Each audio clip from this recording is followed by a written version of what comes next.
제가 선교사로 사역했던 첫 텀 네팔은 수천 년 동안 내려오는 카스트라고 하는 계급 제도가 있었습니다. 승려나 사제직에 해당하는 브라만 귀족층과 무사 계급에 해당하는 크샤트리아, 그리고 일반 평민 계급인 바이사와 동물을 잡는 백정과 같이 천한 일을 하며 노예 취급을 받는 가장 낮은 계급 수두라가 있었어요. 이와 같이 4개의 계급으로 사람들을 나누어 각 계급 간에 엄격한 차별을 두었고, 이 카스트 제도는 그렇게 모든 사람들의 운명을 사로잡는 그런 착고와 굴레가 되었습니다. 그런데 이 카스트 제도 중에 가장 낮은 계급인 수두라 중에서도 만지기만 해도 사람들이 부정함을 입게 되는 소위 언터치어블 카스트, 불가촉 천민이라고 하는 정말 불쌍한 사람들이 있었습니다. 그들은 자국민들 사이에서도 왕따 운명을 가지고 태어난 그런 불쌍한 사람들이었던 거죠. 네팔 사역 3년차 접어드는 어느 새벽에 높은 산악 지형에서 위치해 있는 그 한 교회의 전도자였던 멘바둘 따망이 부인과 함께 수도 카트만두에 있는 저의 집을 방문했어요. 해발 3,700고지에 있는 다딩 쌍년 교회를 목회하는 전도자 부부인데, 온통 남아 불교 투성인 그 지역에 복음의 불모지역에 들어가서 2-3년 만에 무려 700명에 이르는 어마어마한 그 성도로 급성장한 교회를 이루어서 목회를 하고 있었던 참으로 충성된 전도자 부부였습니다. 그런데 점점 급성장하는 이 기독교의 위기감을 느꼈던 라마 불교 제사장들이 그 주변에 있는 일종의 폭력배들을 고용해서 상년 교회를 급습하게 되었고, 그들은 그 교회들을 부수면서 담임 전도자 부부를 모든 사람들이 보는 앞에서 공개 처형하겠다고 그 부부를 내놓으라고 그렇게 협박을 했습니다. 이에 그 교회 성도들이 전도자 부부를 따로 섬겨서 그 전도자 내외는 그렇게 사흘길을 그들을 피해서 산길을 계속 넘어와 카트만두까지 이르게 된 것입니다. 그들의 어려운 형편의 소식을 듣고 저는 선교부 산하 우리 수도권 카트만두 주변에 있는 현지 지도자들을 저희 집으로 함께 초대하고 일부 선교사들도 집으로 함께 불러드렸습니다. 그리고 그날 밤에 그 사람들로 하여금 쌍현교회 전도자 내외들을 함께 위로하면서 저들과 함께 은혜를 나누며 함께 교제하고 그 밤을 지낼 수 있도록 배려를 해줬어요. 그리고 다음날 이른 새벽에 저희 거실로 그들 모두를 불러들여서 약 20여 명의 사람들이 원을 그려서 둘러앉아 함께 찬양하며 예배를 드렸습니다. 그리고 예배가 마칠 무렵에 둘러앉은 우리들 한가운데 두었던 그 의자에 쌍현교회 전도자 부부를 앉히고 저와 아내가 그들의 발을 씻기 시작했습니다. 찬양 소리는 이내 눈물 어린 기도가 되고 서로를 부둥켜 안고 한참 눈물바다가 되었습니다. 무릎을 꿇고 그들의 발을 씻겨내리던 우리들의 머리와 어깨 위에 전도자와 그의 부인의 눈에서 흘러내리는 눈물이 한 방울 한 방울 떨어지면서 저희들도 세족을 다 마치고 껴안고 한참을 부둥켜 안고 울었습니다. 산악지역을 오르내리면서 다 부르터지고 굳어버린 그 살박힌 시커먼 그 전도자 부부의 발을 보면서 복음 들고 산을 넘는 자의 발이 참으로 아름답도다 말씀하신 주님의 음성을 새겨보았어요. 이 세상 어떤 발보다도 주님 앞에 아름다운 그들의 발을 씻기면서 우리가 복음 안에서 한 피를 받아서 한 몸을 이루고 있는 한 형제요 자매라고 하는 그 깊은 주님의 사랑을 확신해 보았습니다.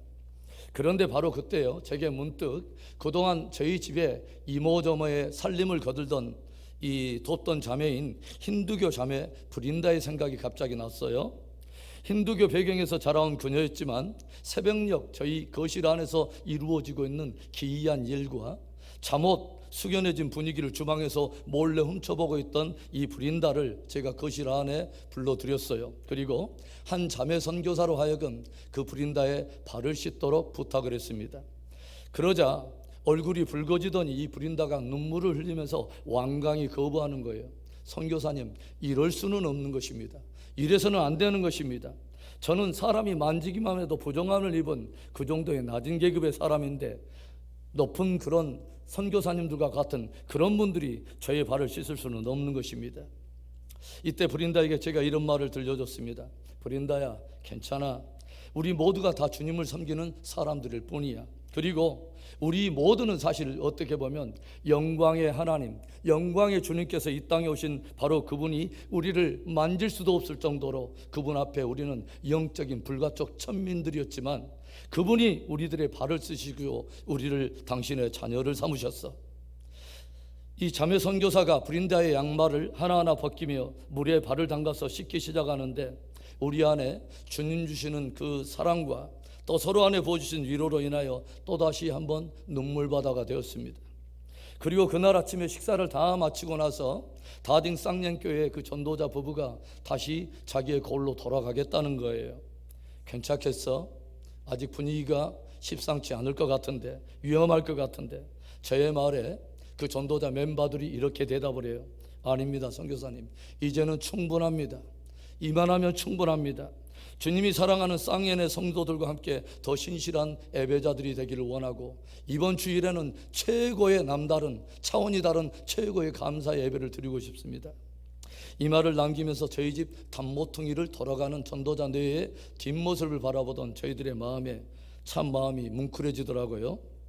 그리고 브린다는 그 새벽에 그 일이 있은 후 얼마 있다가 힌두교에서 기독교로 개종을 하게 되고 신실한 믿음을 가진 아름다운 자매가 되었습니다. 그리고 그 후에 브린다는 한국에서 단기 선교 왔던 한국 청년과 눈이 맞아서 결혼하게 되고 아이도 낳게 되고 선교 훈련을 마치고 나서 선교사가 되어서 지금도 네팔과 한국을 드나들면서 잃어버린 네팔의 영혼들을 위해서 섬기고 있습니다. 선교지에서 여러 가지 핍박과 위기에 처했던 전도자들과 현지인들의 발을 씻어주고 서로 위로를 나누면서 제 안에는 늘 이런 생각이 들더라고요. 이야, 발만 씻어도 선교는 되겠다. 발만 씻어도 선교는 되겠다. 사랑하는 성도 여러분, 우리가 진정으로 기꺼이 서로의 발을 씻어줄 수 있다면 무엇을 못 품을 것이 있겠으며 무엇을 못 씻어주겠습니까? 그 발로 걸어왔던 인생의 길, 그리고 그 길 속에 숨겨있는 남에게 드러내기도 부끄러운 그 부끄러움과 아픔과 약함들도 우리가 기꺼이 씻어줄 수 있지 않겠습니까? 오늘 이 아름다운 주일 아침에 우리가 섬기는 주 예수 그리스도의 이름으로 서로의 발을 씻어줄 수 있는 그 따뜻한 마음과 따뜻한 손이 우리 모두에게 있기를 주님의 이름으로 축원합니다. 오늘 본문은 예수님께서 십자가를 지시고 죽임당하기 바로 전날 제자들과 이 세상에서의 마지막 만찬을 나눈 가운데에 주께서 행하신 하나의 일을 우리 가운데 소개하고 있어요. 당시 유대 사회에서는 식사하기 전에 모든 사람들이 항상 손을 씻도록 그렇게 규례가 정해져 있는데 이 모든 일은 사실은 철저하게 종들이 하는 종의 몫이었습니다. 그런데 예수님께서 저녁을 잡수시던 가운데 호련히 일어서시더니 겉옷을 벗으시고 허리에 수건을 두르시더니 대야에 물을 떠서 제자들 한 사람 한 사람의 발을 씻기기 시작하신 것입니다. 그들이 주님이라고 고백하는 바로 그분, 그들이 가르침을 받았던 스승이라고 말하는 바로 그분이 기꺼이 종이 해야 할 바로 그 일을 행하신 것입니다. 그리고 이 모든 일을 다 행하신 예수님께서 제자들에게 이렇게 조용히 도전하세요. 15절의 말씀에 내가 너희에게 행한 것 같이 너희도 행하게 하려 하여 내가 본을 보였노라. 우리 다시 한번 읽어볼까요? 시작. 내가 너희에게 행한 것 같이 너희도 행하게 하려 하여 본을 보였노라. 여러분, 오늘 예수님께서 제자들의 발을 씻기신 이 사건을 통해서 주님이 우리들에게 들려주고자 하는 메시지가 무엇입니까? 진실로 저와 여러분이 주의 제자로서 행해야 될 일이 무엇일까요? 첫째로는 진실로 겸손한 것입니다. 진실로 겸손하라. 주님은 도전하시는 거예요. 사랑하는 성도 여러분, 우리가 주님이라고 고백하는 그 예수님은 정말 놀라울 정도로 겸손하신 분이에요. 나는 마음이 온유하고 겸손하니 너희는 나의 멍에를 메고 내게 배우라. 주님은 말씀하십니다. 저와 여러분이 주님께로 정말 배워서 품어야 될 가장 존귀하고 보배로운 그런 영성 또는 품성이 있다면 바로 겸손인 것입니다. 십자가의 고난의 의미를 알지 못한 채 온통 제자들의 관심은 항상 틈만 나면 누가 크냐, 누가 제일이냐, 누가 으뜸이냐 하는 것이었습니다. 심지어는 야고보와 요한의 어머니는 그 당시에 없던 치맛바람까지 일으키면서 주님을 조용히 찾아와서 주님의 나라 임하거든 내 두 아들을 주의 좌우편에 앉혀달라고 그렇게 간청할 지경이었어요. 온통 그들의 관심은 누가 크냐, 누구의 이름으로 그 일이 일컬어질 것이냐, 결국은 누가 영광을 받을 것이냐 하는 그런 관심을 늘 가지고 있었다고 하는 거예요. 그러나 저들이 그토록 주의 좌우편에 앉기를 갈망하던 그 주님의 나라는 저들이 품고 갈망하며 추구하는 가치관과는 전혀 다른 차원의 가치관이 흐르고 있는 나라였다고 하는 거죠. 주님은 다가올 그 주님의 나라, 그분의 의가 다스리고 있는 그 나라의 진정한 영광이 무엇인가, 진실로 그들이 그렇게 좌우편에 앉기를 원했던 바로 그 자리의 의미는 무엇인가를 당신의 말씀에 담아서 이렇게 도전하세요.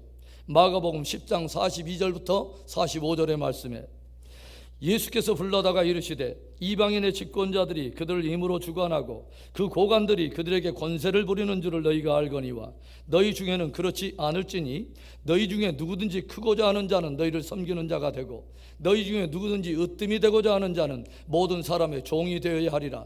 인자가 온 것은 섬김을 받으려 함이 아니라 도리어 섬기려 하고 자기 목숨을 많은 사람의 대속물로 주려 함이니라. 나의 나라는 다르다는 것입니다. 진실로 다가올 그 나라를 사모한다면 너희 중에는 세상의 집권자들 안에 그들이 품고 있는 그 정도의 세속적 가치관을 추구할 것이 아니라 정말 그 나라에 합당한 겸손의 영성이 있어야 할 것을 주님이 도전하시더라고 하는 거죠. 겸손한 바로 그가 그 나라의 으뜸이 되며, 겸손한 그가 첫째가 되며, 겸손한 이들이 서로를 섬기며 겸손한 왕을 섬기는 나라가 바로 다가올 나의 나라 아니라 하고 선언하신 것입니다. 아프리카에서 일생을 다 바쳐서 선교 사역을 감당하던 이 슈바이처 박사가 선교비를 모금하려고 잠깐 고국에 돌아오게 되었어요. 그를 환영하기 위해서 많은 사람들이 역에서 그를 맞으려 하려고 기다리고 있는데 당연히 슈바이처 박사가 1등 칸에서 내릴 것을 예상을 하고 그 앞에 많이 사람들이 기다리고 있는데 기차가 도착한 후에도 1등 칸에서 모든 사람이 내린 후에도 슈바이처의 모습이 보이지 않는 거예요. 그리고 잠시 후에 기차의 맨 뒤 3등 칸 쪽에서 허름한 옷을 입고 있던 슈바이처가 총총걸음으로 그들 가운데 다가오고 있습니다. 사람들이 놀라며 물었어요. 아니 박사님, 왜 3등 칸을 타셨습니까? 왜 3등 칸을 타셨어요? 그러자 슈바이처 박사가 빙그레 웃으면서 이렇게 대답을 합니다. 4등 칸이 있어야 말이죠. 4등 칸이 있어야 말이죠. 그래서 하는 수 없이 3등 칸을 탔습니다. 베드로전서 5장 5절과 6절의 말씀을 보면 하나님의 공동체를 향해 들려주는 이 기이한 도전의 말씀이 있습니다. 젊은 자들아, 이와 같이 장로들에게 순종하고 다 서로 겸손으로 허리를 동이라. 하나님은 교만한 자를 대적하시되 겸손한 자들에게는 은혜를 주시느니라. 그러므로 하나님의 능하신 손 아래서 겸손하라. 때가 되면 너희를 높이시리라. 선한 성도 여러분, 은혜는 어떤 사람의 거냐? 겸손한 사람의 것입니다. 모든 물들이 흘러서 가장 낮은 곳, 바다로 흐르는 이유는 바다가 모든 물보다 가장 낮은 곳에 위치해 있기 때문에 그렇습니다. 여러분 기억하십시오. 겸손한 사람에게 많은 사람들이 깃들이게 되는 것입니다.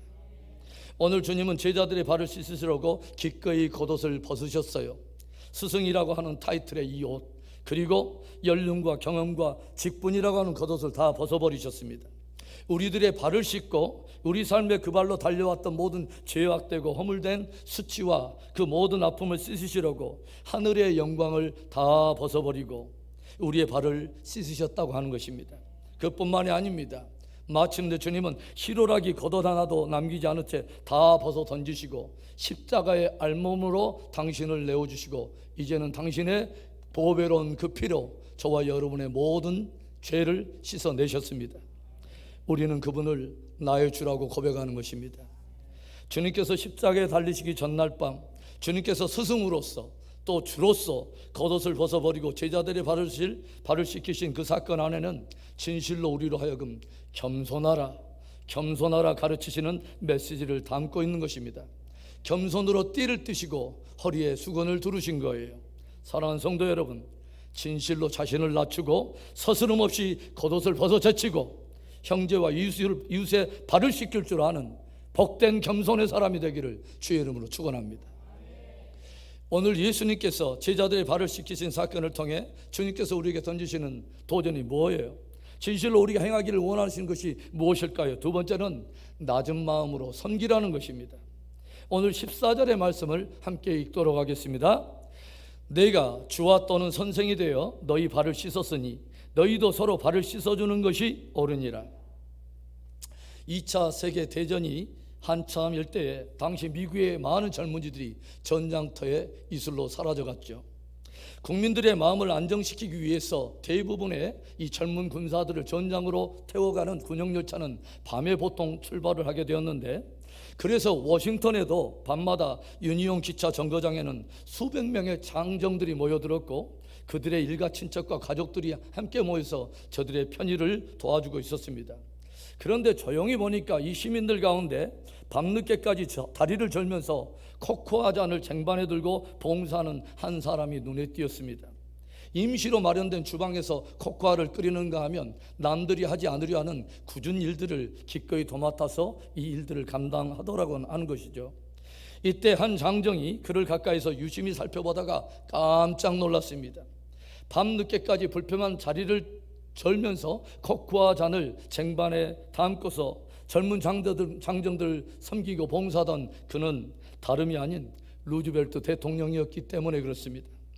대통령 루즈벨트는 육체의 불편을 무릅쓰고 밤마다 정거장에 나와서 세계 평화를 위해서 조국의 이름과 명예를 지키기 위해서 떠나는 청년들에게 뜨거운 코코아를 들고 다니며 봉사하며 그들을 기꺼이 섬긴 것이죠. 대통령이 친히 정거장에 나와 그들에게 끓여주는 그 코코아 잔을 마시며 전장을 향해서 나가는 젊은이들의 마음속에 사기는 더욱더 더 높아졌고 대통령을 존경하는 국민들의 신임도 더욱 두터워지게 되었습니다. 여러분, 섬기는 일에는 위아래가 없는 법입니다. 주님께서 우리에게 도전하세요. 내가 너희의 주와 및 선생이 되어 너희의 발을 씻겼으니 너희도 또한 서로 발을 씻겨주는 것이 옳으니라. 사랑하는 성도 여러분, 섬김이야말로 신앙의 꽃이며 완성이라고 말할 수 있어요. 섬김 안에는 사랑이 담겨있고 겸손이 담겨있고 그 안에 온유함이 있는 것입니다. 오늘 이 가르침을 주는 주님은 이렇게 우리에게 들려주십니다. 17절에 너희가 이것을 알고 행하면 복이 있으리라.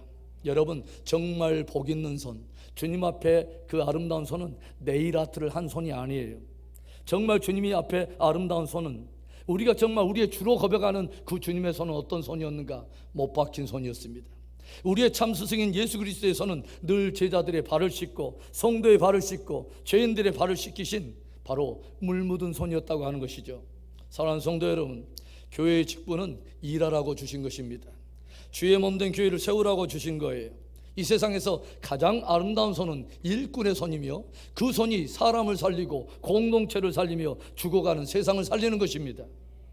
예수님께서 어느 날 회당에 들어서서 한편 손 마른 자를 불러일으켜 세우십니다. 그리고 명령하세요. 내 손을 내밀라. 그리고 주님 앞에 내어 미어진 그 손은 여상하게 다시 회복이 되었습니다. 오늘 나의 신앙 속에서 혹시 손 마른 분이 계시지는 않습니까? 아직도 입고 있는 겉옷을 벗지 못한 채 섬김의 손이 말라가고 예배의 손이 말라가고 봉사의 손이 말라진 그 한편 손 마른 사람이 혹 나일까 하는 그런 분이 계신다면 오늘 예수님 앞에 다시 한번 그 손을 내밀어서 치유함을 받고 다시 한번 우리 안에 예배가 회복되고 또 봉사가 회복되고 사랑이 회복되는 은총의 시간이 될 수 있기를 주님의 이름으로 축원합니다. 어둘수록 빛이 밝히 드러나듯이 어두운 세상일수록 그리스도인의 섬김의 빛이 필요합니다. 저와 여러분, 우리 은혜 비전 공동체와 정말 세상 가운데 세상이 찾는 그 섬김의 빛의 사람들이 될 수 있기를 주의 이름으로 축원합니다. 오늘 예수님께서 제자들의 발을 씻기신 사건을 통해서 주님께서 우리에게 던지는 도전이 무엇일까요? 저와 여러분이 행해야 할 일이 무엇입니까? 마지막 세 번째는 주님이 도전합니다. 선한 본을 보이라. 선한 본을 보이라. 함께 다시 15절의 말씀을 읽어보겠습니다. 내가 너희에게 행한 것 같이 너희도 행하게 하려 하여 본을 보였노라. 오늘날 세상은 교회를 향해서 성도들 향해서 외치고 요구하고 있습니다. 저들의 요구하는 말을 한마디로 말한다면 좀 보여달라는 것입니다. 정말 보고 싶다는 것입니다. 어떻게 예수 그리스도를 따르며 어떻게 섬겨야 할지 정말 좋은 모델링을 좀 보여달라는 것입니다. 좀 보고 싶다는 거예요. 예수님의 교육 방법은 늘 하나였어요. 본이 되는 것입니다. 오늘날로 말한다면 좋은 모델링이 되는 거죠. 많은 이들이 보고 따라올 수 있도록, 많은 이들이 보고 쫓아올 수 있도록 그 삶이 좋은 본이 되는 실물 교육 말입니다. 익혀지는 성경, 들려지는 성경에서 더 나아가서 보여지는 성경, 삶으로 기록하는 워킹 바이블 말입니다. 유대 역사상 한 번도 스승이 제자들의 발을 씻는 법이 없습니다. 주인이 하인의 발을 씻어주고 주인이 종의 발을 씻는 법이 없었습니다. 그러나 예수님은 모든 사람들의 고정되어 있는 그 개념의 전환을 위해서, 사고의 전환을 위해서 이론적인 가르침이 아니라 바로 그들이 정확히 볼 수 있도록 본으로 가르치셨다고 하는 것입니다. 그리고 제자들에게 도전하신 거예요. 내가 너희에게 행한 것 같이 너희도 행하게 하려여 내가 너희 앞에 본을 보였노라. 콜롬비아 신학교 스티븐 올포드 박사에게 학생들이 수업 시간에 물었어요. 저희들에게 크리스찬 리더십의 복된 비결을 좀 가르쳐 주십시오. 정말 진정한 크리스찬 리더십이란 어떤 리더십입니까? 제자들의 질문에 올포드 박사가 이렇게 대답을 해요. 진정한 크리스찬 리더십이란 꿇은 무릎과 젖은 눈 그리고 깨어진 심장에 있다.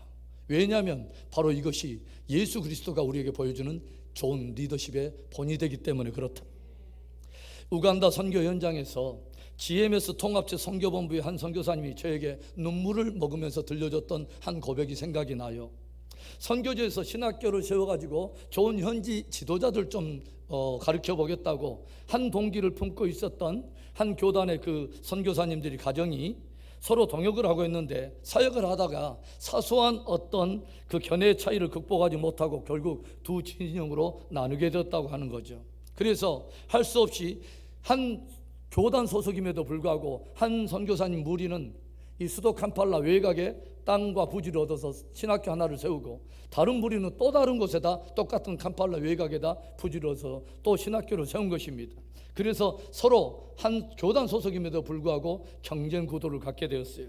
그리고 캠퍼스 안에 전지 신학생 사이에서도 이런 선교사님들의 갈등에 휘말리면서 더불어 다투고 경쟁하는 그런 묘연한 분위기가 흐르고 있었습니다. 그러던 어느 날에 이 선교사님이 새벽 체프를 인도하게 되면서 이 신학생들 앞에, 현지 신학생 앞에서 설교하다가 채 말을 끝까지 맺지 못하고 울면서 눈물을 흘리면서 내려오게 되었다고 저한테 들려줘요. 그 아침의 설교 주제가 참된 섬김, 참된 동역, 참된 사랑이었는데 그 설교에 합당한 삶을 선교사들이 먼저 보여주지 못한 채 그 주제를 자신들을 따라오는 현지의 제자들 앞에서 도저히 설교할 수 없어서 눈물을 머금고 중간에 내려왔노라고 저에게 말씀을 들려주더라고요. 오늘 본문이 기록되어 있는 요한복음 13장에는 예수님께서 이 모든 가르침을 들려주신 후에 이 말씀으로 결론을 맺고 있습니다. 요한복음 13장 35절의 말씀입니다. 너희가 서로 사랑하면 이로써 모든 사람이 너희가 내 제자인 줄을 알리라. 무슨 말입니까? 모든 사람들이 다 알 수 있도록, 세상이 너희가 내 제자인지를 알 수 있도록 너희가 서로 사랑하라고 하는 것이죠. 주를 따르는 우리 모두가 참으로 주님을 입으로가 아니라 진실로 삶으로 따르는 제자인 줄을 세상이 알 수 있도록 그렇게 본이 되라고 도전하셨다고 하는 것입니다. 그분이 우리가 따라갈 길이 되고 우리가 흔들 수 있는 깃발이 되고 우리가 누릴 수 있는 구체적인 생명이 된 것처럼 믿지 않는 세상도 우리를 보고 따라올 수 있도록 그렇게 선한 본이 되라고 도전하셨다고 하는 것입니다. 어떻게 보면요, 주님은 교회의 참된 교회다움, 성도의 참된 성도다움, 제자의 참 제자다움의 그 평가를 누가 하도록 그 주권을 맡겼냐면 믿지 않는 세상에 이 모든 것을 위임했다고 하는 것이죠. 너희가 서로 사랑하면 모든 사람이 너희가 내 제자인 줄을 알리라. 사도행전을 보면요, 쉽지 않는 상황을 살아가던 이 초대교회의 제자들과 성도들의 삶과 신앙을 보면서 믿지 않는 세상이 붙여준 아주 기이한 이름 하나가 있죠.